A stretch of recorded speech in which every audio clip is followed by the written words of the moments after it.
Then, meron tayo ditong melon, meron tayo ditong 1 kilong asukal, at meron din tayo ditong sago. Oh, luto na itong sagong to. Hindi na natin lulutuin. Then, meron din tayo ditong ibap, and meron din tayo ditong kondensada. Ito ang ating gagamit. Gagwalag naman tayo ng DIY palamig. Yes. Guys, pati yung tubig na ginamit natin ay mineral yan. 3 yelo ang ilalagay natin. Mayroon na lang kayo mag-ano dun sa kakano. Sana hinog. Ay, hinog.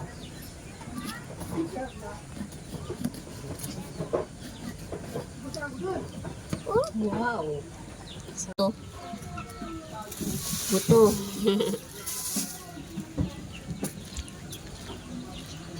Tatanggalan lang natin siya ng buto bago natin siyang cut-caring.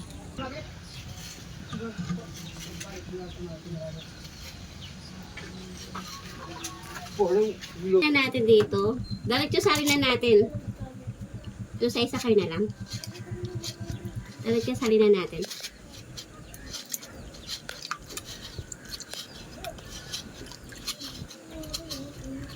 Guys, ilalagay na natin tong melon. Kakayudin lang natin siya. Kailangan masaid natin to para hindi naman sayang. 'Di ba?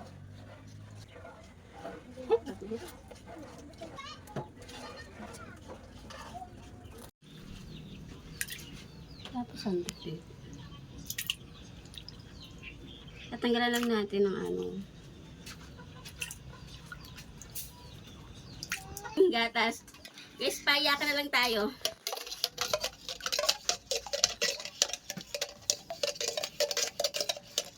Natin siya ng ibap.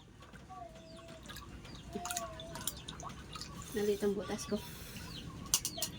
Siya ng asukal. Naka-play ka ba? Naka-play.